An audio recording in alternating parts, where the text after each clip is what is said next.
Ma, sa birthday ko gusto kong bagong cellphone. Ma, natanggap ko na po pala yung pinadala niyong sapatos tsaka chocolate. Pero ma, may napanood po ako sa balita. Marami daw Pinoy sa ibang bansa ang inaabuso, inaalipusta mga amo nila. Ayoko po sana mag-alala.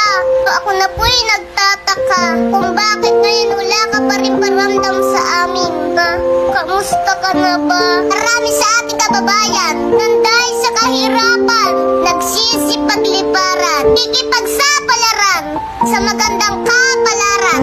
Pero sa samaang palad, hindi lahat nagtatagumpay. Ay marami sa kanila, hindi na nakakauwing buhay. Gusto lang naman nilang kumita para matustusan ang mga kailangan ng mga pamilya. Kaya sana, bago nyo buksan bawat balikbayan, box na padala, hustahin nyo muna silang mga nagpapadala.